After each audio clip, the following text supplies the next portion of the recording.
Il est 23 h, bonsoir à tous et merci de votre attention. Voici les titres à la une de l'actualité ce vendredi.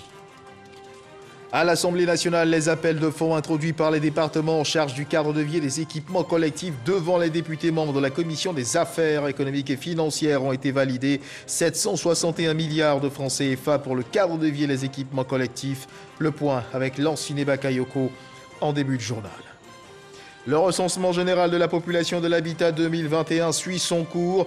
Dans cette édition, focus sur la région du Poro où 1375 agents recenseurs ont investi les ménages. La ministre du Plan et du Développement, Niale Kaba, était à Korogo pour suivre le déroulement de l'opération.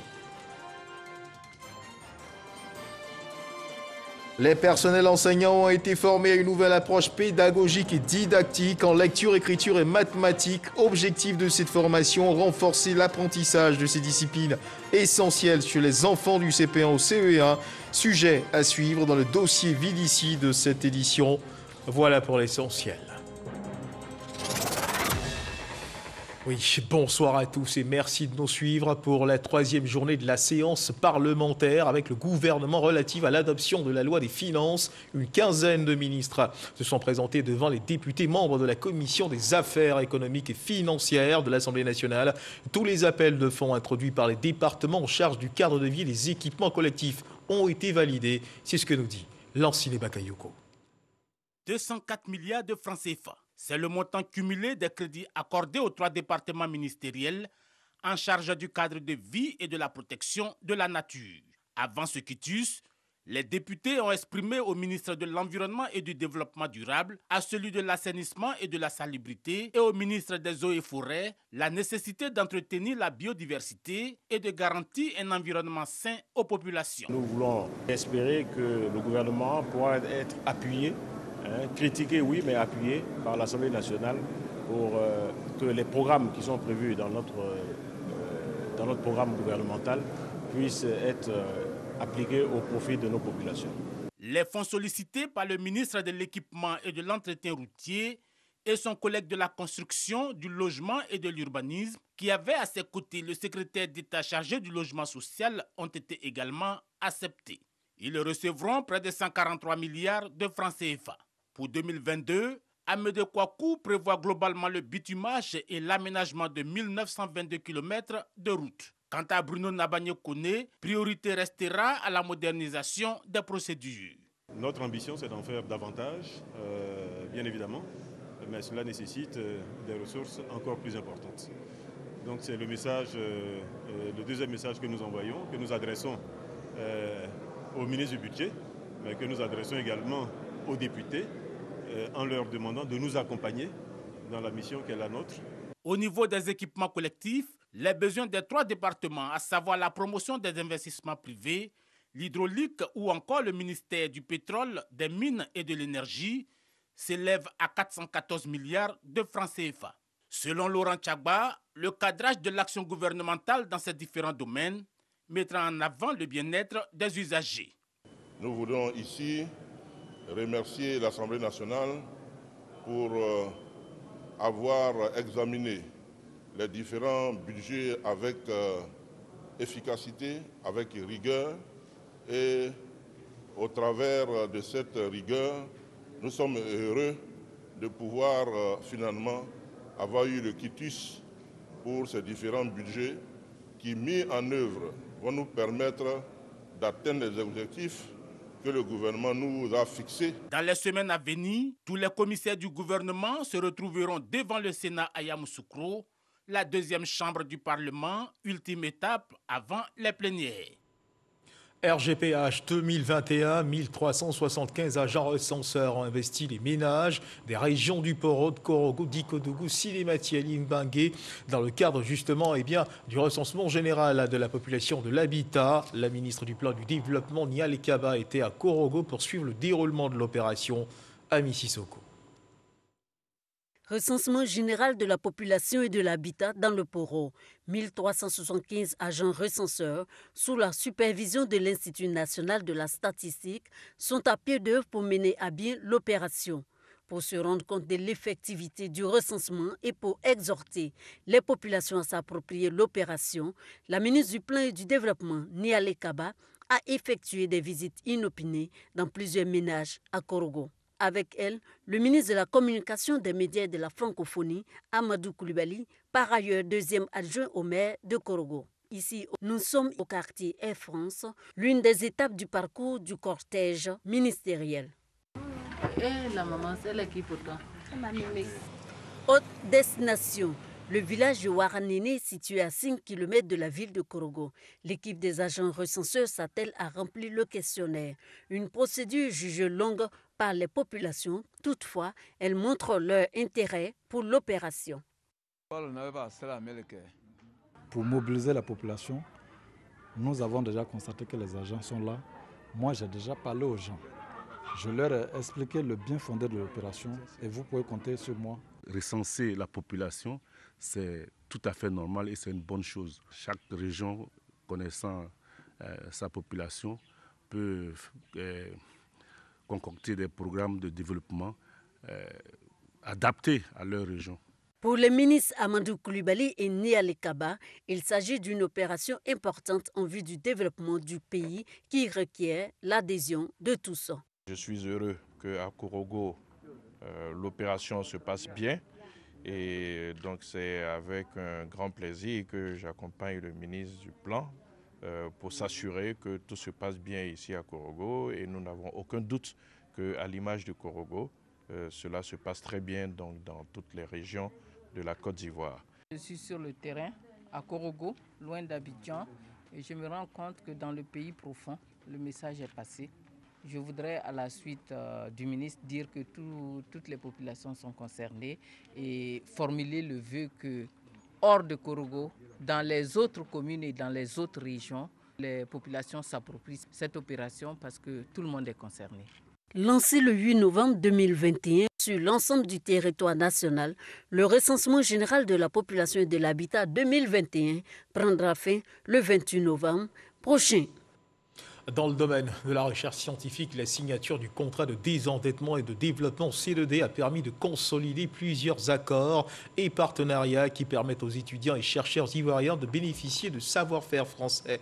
Pour amplifier ces acquis et envisager de nouvelles perspectives, le ministre de l'Enseignement supérieur et de la recherche scientifique, le professeur Adama Diawara, est en France pour une visite de travail. Clément Bocco, Sephora Zegui.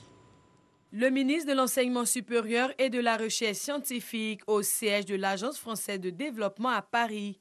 1 heure d'entretien pour passer en revue accords et partenariats entièrement financés par l'institution. Adama Diawara y a présenté ses projets. Création de classes préparatoires pour ingénieurs, renforcement des capacités des enseignants et création d'un plateau technique aux normes internationales, entre autres. Il a par la suite eu un déjeuner de travail avec Campus France où un accord de partenariat a été formalisé. Je suis ravie d'avoir signé avec Monsieur le ministre de l'Enseignement supérieur, de la Recherche et de l'Innovation en Côte d'Ivoire une convention cadre qui permettra de financer en France les mobilités des talents de Côte d'Ivoire. Nous avons par exemple au niveau des enseignants-chercheurs la possibilité que les enseignants-chercheurs de nos universités ou de nos grandes écoles publiques puissent venir en France dans des structures d'enseignement supérieur et ou de recherche pour des stades d'immersion. Après ce rendez-vous, la délégation ivoirienne a eu droit à une démonstration de la technologie 3D, expérience chez Dassault Systèmes, un partenaire qui va accompagner les nouvelles générations d'ingénieurs et de techniciens dans la maîtrise et le déploiement des bonnes pratiques en matière d'innovation industrielle. Notre métier, c'est de fabriquer des solutions, permettre aux innovateurs de concevoir, modéliser, simuler et produire n'importe quel produit, depuis le plus simple jusqu'au plus complexe. Ces solutions, elles sont utilisées dans le monde industriel depuis de longues dates. Nous avons aussi la possibilité d'apporter ces solutions au monde académique. Et donc notre proposition à Monsieur le Ministre, c'est que pour le ministère de l'Enseignement supérieur et de la Recherche scientifique, ces mêmes outils puissent être mis entre les mains de la communauté des enseignants et des apprenants, et ainsi leur permettre d'apprendre en contexte de l'industrie. En janvier 2022, c'est-à-dire dans à peine 2 mois, ça sera déployé à l'INPHB, plus précisément à l'École supérieure d'industrie, et après dans les universités publiques. Et vous avez vu toutes les possibilités que ce logiciel offre il n'est pas question que nos étudiants n'en bénéficient pas. Dans la même dynamique, la Direction générale de la recherche et de l'innovation et l'Institut de recherche pour le développement IRD ont dressé un bilan des acquis de la coopération au ministre de tutelle.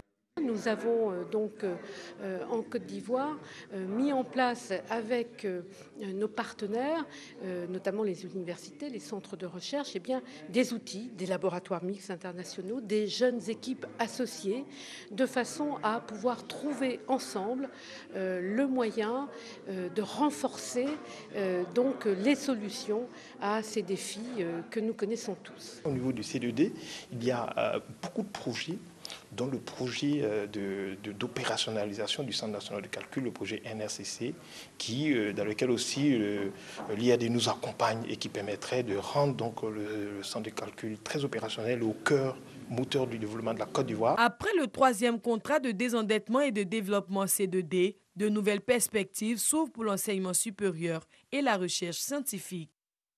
Et retour en Côte d'Ivoire, le dossier Vidici de cette édition qui fait focus sur les nouvelles approches pédagogiques et didactiques. Les personnels enseignants ont été formés à une nouvelle approche pédagogique et didactique en lecture, écriture et mathématiques. Nous le disions à l'instant dans les titres. Objectif de cette formation, renforcer l'apprentissage de ces disciplines essentielles chez les enfants du CP1, CP2 et CE1 pour une meilleure maîtrise. Une formation délivrée dans le cadre du projet d'amélioration des prestations de services éducatifs. Eugène Atoubé.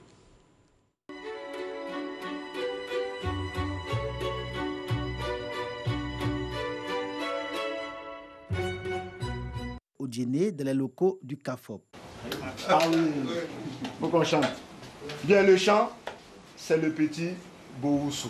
Pour commencer la journée, une chanson culte bien connue dans le milieu enseignant. 2 et 3. Le petit Bossou s'en va à l'école en portant son sac posé sur l'épaule. Ce jour-là, la chaîne d'encadrement pédagogique était en formation dans un rôle d'apprenant, un véritable jeu de simulation. La simulation consiste à se mettre dans la peau de l'enseignant et faire le cours du début jusqu'à la fin en respectant les différentes étapes. Parce que les enfants, pour mieux assimiler, il faut qu'il y ait du matériel concret. Cette formation d'encadrement de la chaîne pédagogique porte sur la lecture-écriture dans le cadre du projet d'amélioration de la prestation des services éducatifs PAPS. Ici, une séance de simulation dans le cadre de l'apprentissage en lecture-écriture consacrée à la connaissance de ce que les pédagogues appellent les mots-outils et les lettres muettes. C'est montrer aux enfants la différence entre le singulier et le pluriel, mais en réalité sans parler de pluriel et de singulier. Parce que nous sommes au CP2 et au CP2, il n'y a pas de leçon de grammaire. Un élève de CP a besoin d'associer les sons à la lettre pour former une syllabe. Donc le projet vient mettre l'accent sur la lettre muette pour que désormais l'enfant sache que dans tel mot, telle lettre ne se lit pas.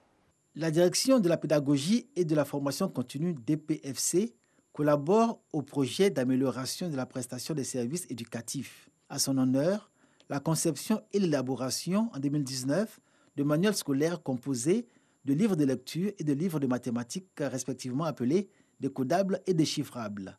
Ces ouvrages, disponibles pour le CP1 et le CP2, sont en expérimentation dans les écoles bénéficiaires du projet PAPS et dans la même gamme s'ajoutent les livres d'exercices et de guides pédagogiques. Ils ont été revus et corrigés en juin 2021 et mis à la disposition des enseignants.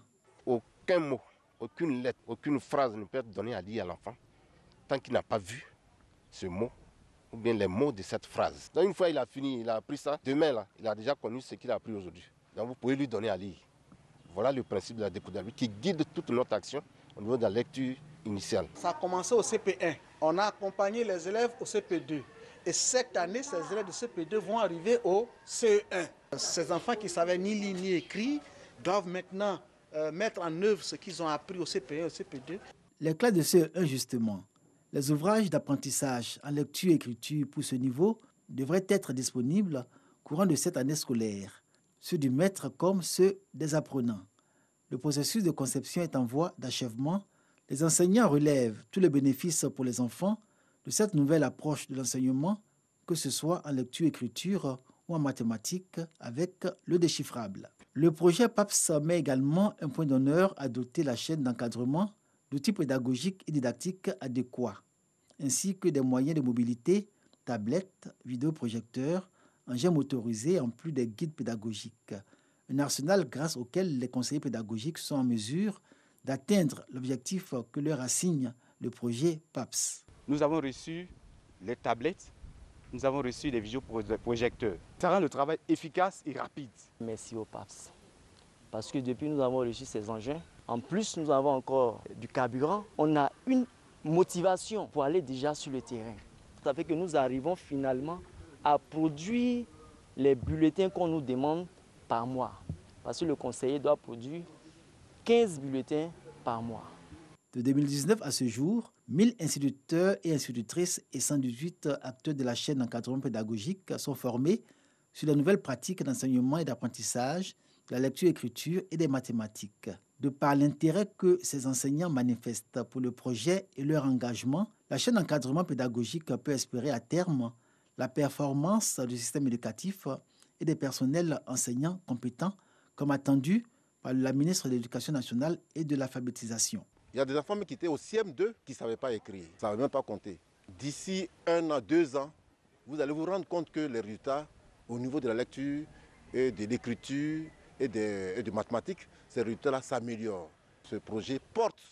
Grâce au projet Mon enfant apprend mieux à l'école, le pourcentage d'élèves de CP2 ayant acquis le seuil minimum en lecture et écriture est passé à 30% en 2020 contre 1% en 2019. En mathématiques, 49% en 2020 contre 24% en 2019. Des résultats qui augurent un bel avenir du PAPS.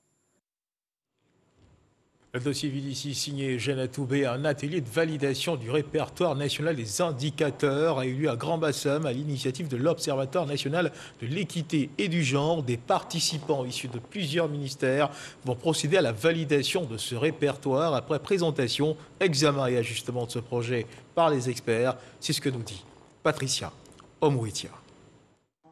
Les travaux de l'atelier ont essentiellement été marqués par une présentation et des échanges après la présentation et l'ajustement du répertoire national des indicateurs de genre.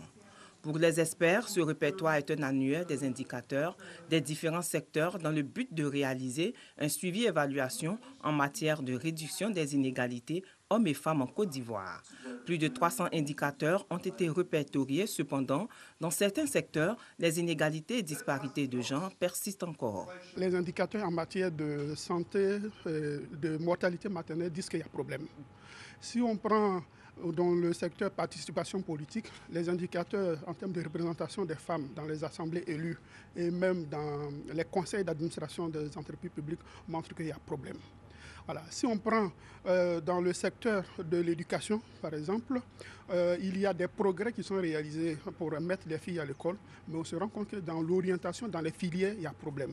Les filles ne sont pas suffisamment dans les filières scientifiques. Elles sont dans des filières dites filières femmes, filières littéraires. Donc il y a des efforts à faire. Un répertoire national parce que la Côte d'Ivoire a pris des engagements aussi bien au plan national qu'au plan international. Et elle doit périodiquement rendre compte à travers des indicateurs précis.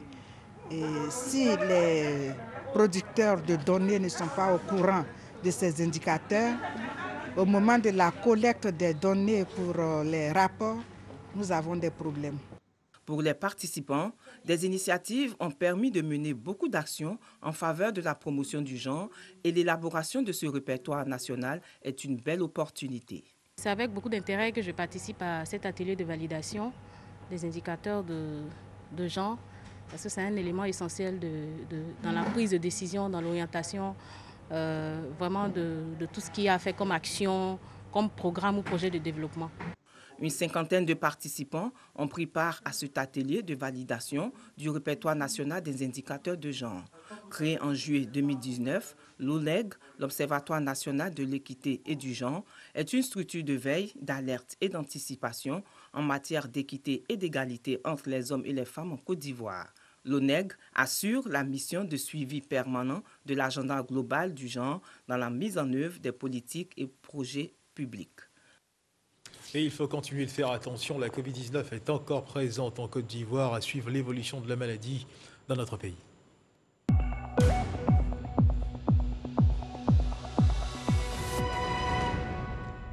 Le ministère de la Santé et de l'Hygiène publique de la couverture maladie universelle a enregistré ce vendredi 19 novembre 2021 15 nouveaux cas de Covid-19 sur 2316 échantillons prélevés, soit 0,6% de cas positifs, 17 guéris et 0 décès. À la date du 19 novembre 2021, la Côte d'Ivoire, notre pays, compte donc 61 568 cas confirmés, dont 60 516 personnes guéries, 702 décès et 350 cas actifs. Le nombre total d'échantillons est de 1 131 105. Le 18 novembre, 30 216 doses de vaccins ont été administrées, soit un total de 4 41 943 doses. Du 1er mars au 18 novembre, le ministre de la Santé et de l'Hygiène publique de la couverture maladie universelle, rappelons-le, invite toutes les personnes de plus de 18 ans à se faire vacciner dans les centres de vaccination. La vaccination contre la Covid-19, qui, rappelons-le, est gratuite et volontaire.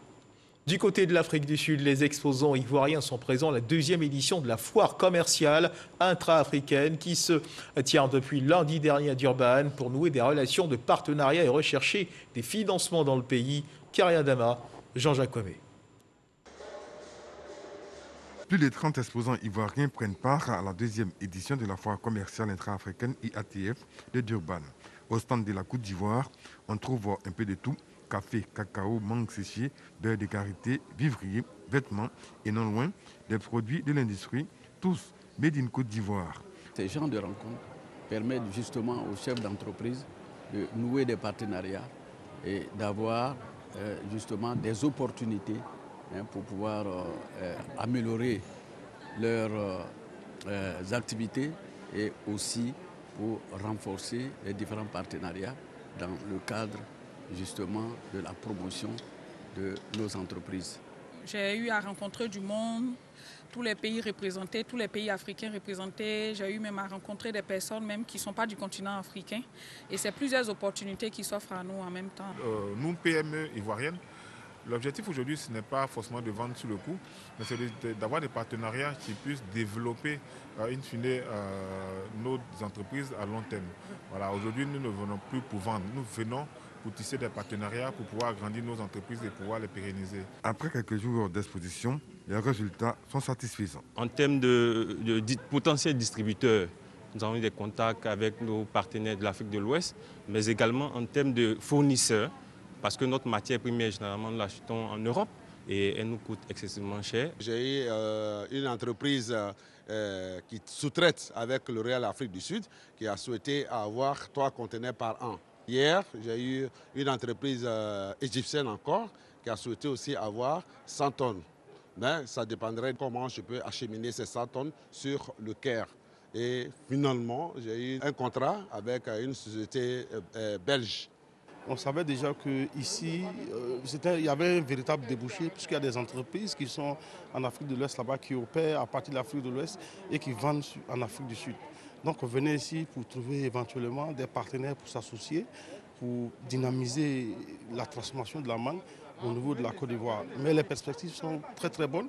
Nous avons eu des acheteurs, nous avons eu des partenaires techniques et des partenaires commerciaux. Des partenaires qui vont permettre de booster les relations commerciales entre la Côte d'Ivoire et les autres États du continent africain. Et loin de Durban, ici à Abidjan, une délégation de députés et maires conduite par le directeur exécutif du RHDP s'est rendue dans la commune de Koumassi pour visiter les projets de rénovation et d'embellissement qui ont changé le visage de la commune de Koumassi. Projet de rénovation initié par le maire Ibrahim Cissé Bakongo qui, rappelons-le, vient d'être primé meilleur élu local lors de la Journée nationale de l'excellence. Adama Bictogo s'est félicité des travaux effectués par le maire Cissé Bakongo. Konaté Moussa. Ces personnes au guichet se procurent des tickets de transport. C'est la règle dans cette gare communale de Koumassi. Un espace bien aménagé et sécurisé. Pour avoir grandi à Koumassi, j'ai vu comment les choses ont évolué. Auparavant, c'était un désordre de grands carrefours. Pour se rendre dans d'autres communes, pour emprunter les taxis communaux, vraiment c'était un grand désordre. Mais aujourd'hui, avec cette nouvelle gare, tout est bien organisé, tout est bien structuré. Tu te rends à la caisse, tu donnes ton argent, tu prends ton ticket. La gare est bien faite, c'est bien situé, il y a de l'ordre. C'est pas comme avant où il y avait le désordre. En tout cas, la gare est bien faite. Quand nous venons, on cherche tranquillement, les passagers sont là, ils ont leurs tickets, ils montent et puis nous on s'en va. Autre lieu, chez les vendeurs de bois. Installés de façon anarchique par le passé, ils mènent désormais leurs activités dans un endroit mieux organisé. Ici, avant, c'était un terrain. Les gens sont là pour déposer beaucoup de yama avec les gens qui jouent au ballon. Donc, monsieur le maire nous a dit bon, il va arranger ici pour nous faire du magasin pour s'installer ici. Et nous sommes d'accord avec le monsieur le maire. On nous a installés en même temps ici. L'endroit aujourd'hui est fréquentable. Tout le monde vient. Tout le monde est en sécurité. Les bagages sont en sécurité. Les marchandises sont en sécurité. Gare des taxis intercommunales modernes, vendeurs de bois bien casés, des aires de jeu dans les quartiers, les abords de rue ont fière allure. La commune de Koumassi affiche un nouveau visage. Le constat est fait par cette délégation d'élus et cadres du RHDP, conduite par Adama Bictogo. Il y a ce qu'on entend, mais il y a ce qu'on voit. Nous sommes venus, nous avons vu. Et ce que nous avons vu a renforcé encore notre fierté. Lorsqu'on s'est décliné la vision du président Alassane Ouattara, les Ivoiriens, comme on l'a constaté pendant tout le parcours, les gens sortaient de tous les domiciles, de tous les magasins pour applaudir. C'était pour eux l'expression de leur bonheur. L'expression d'avoir pour eux un homme qui s'efface devant tous les grands chantiers qu'il fait parce qu'il met en avant le bonheur du peuple de Koumassi. Et c'est ce que nous sommes venus apprécier. Ibrahim Sissé Bakongo, maire de Koumassi, est lauréat du prix du meilleur élu local 2021. Distinction reçue lors de la récente journée nationale de l'excellence. Et les militants du RHDP de la commune de Didiévi effectuent leur rentrée politique. L'équipe du coordonnateur régional, Dr Brice Kouassi, place cette rentrée sous le signe d'un nouveau départ. Le RHDP entend faire de Didiévi un bastion aux couleurs uniques, celle du RHDP. C'est ce que relève Kader Sokotoko. Cette rentrée politique du RHDP de Didiévi est perçue par les militants comme l'heure de la grande messe. Leur mobilisation milite en leur faveur. Ils sont venus des 4 coins du département pour réitérer leur engagement ferme à servir le parti du président Alassane Ouattara. On répare, mais sur de nouvelles bases, avec de nouvelles stratégies. Je vais vous dire une seule chose. Plus jamais le RHDP ne connaîtra la défaite ici à Didiévi. Votre fils, Alassane Ouattara, a besoin d'être soutenu. Cette rentrée politique, le coordonnateur régional RHDP, Dr Brice Kouassi, tient à marquer un nouveau départ aux saveurs du vivre ensemble et de la solidarité agissante. Le travail que le président Alassane Ouattara nous a donné là, ce n'est pas un petit travail. Didiévi, en 2011, c'était exactement 46 villages électrifiés. Quand le président Alassane Ouattara arrivait au pouvoir, 46 villages. Aujourd'hui, nous sommes à 142 villages électrifiés. Il reste un seul village. Après cette grande mobilisation à la place de l'indépendance de Didiévi, place désormais aux tournées à l'écoute des militants. Dr Brice Kouassi, en véritable catalyseur, saura répondre à coup sûr à leurs sollicitations. Et les populations du département de Diokoué ont célébré le lundi 15 novembre dernier la 25e édition de la Journée nationale de la paix, occasion pour eux de faire l'état des lieux de la cohésion sociale dans cette partie du pays qui a été durement éprouvée au cours de la dernière décennie. Une marche pour la paix, une conférence publique et la distinction de plusieurs artisans de la paix ont été organisés. Le compte-rendu de notre correspondante F. Voué.